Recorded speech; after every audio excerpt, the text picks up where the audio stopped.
kanti komo udliwa yini? Ungena nini komo emberegweni wakho apha? Hayi namhlanje ngingena ngo-12 ngithe sengiyizi ngizokubona before ngingena. Ubuhle lo wayaphi yena ngoba amalanga la ngibona umabusa lo sikakhamba noPindile. Sewanyamalala angakatsho litho sesabona ngeletho. Musinozinhle ekhaya lo sikenza njalo athatha umntwana wakhe lo unhlakanipho. Namhlanje asikamboni sisabona ngamaletha vele eposweni.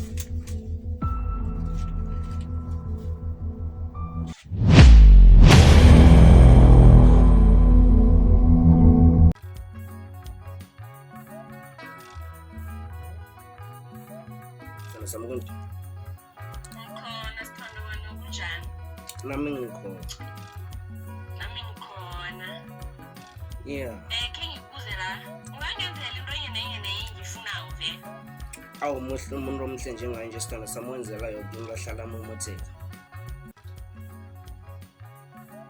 Okay.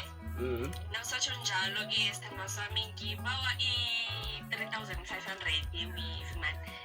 Ngiya ephathini yomngane omunye apha so. Sorry. Askis. Awu imali anginayo. Awu. Mali ngaka? Awunamali. Anginamali. Mara mabusa wena. Awu mara Phindile awu. Awu. Imali. Okay sharp. Sona king. Uyangala. Mrolo wangidrobhela ifoni. Abafazi.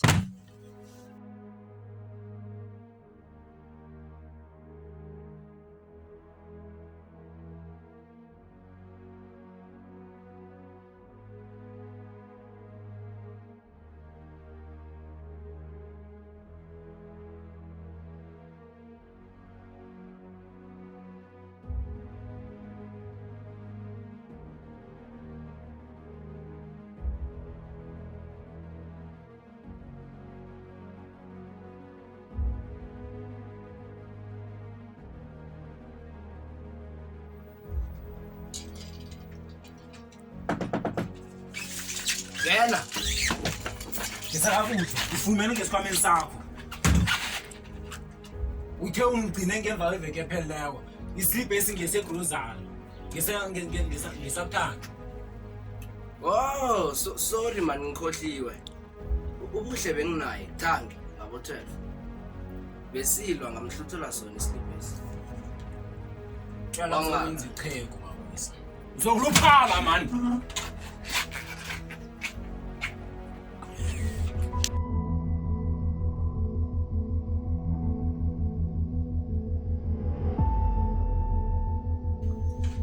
Konke lebe ngehomework lapha. Kanti sihle uqaleni la. Islip esingesakabuhle ngisithole ngesikhwanyeni sakamabusa.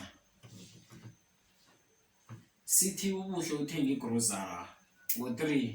Kodwa ngithena ngibuza umabusa wathi bathi umgcina ngo-12.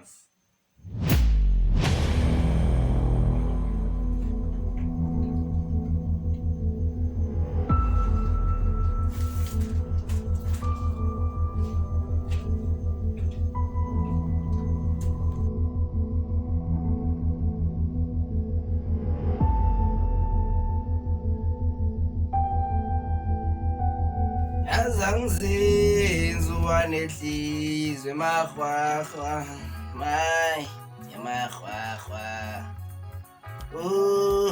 mahwahwa Kodwa mabusa nini kokota?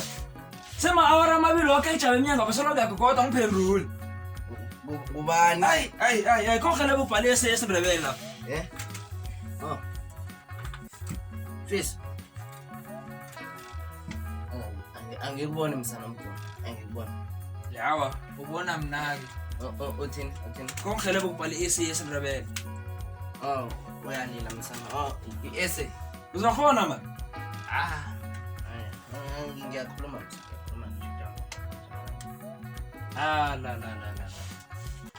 Yeah. Ngikusukumele msana mkhulu. Angisho.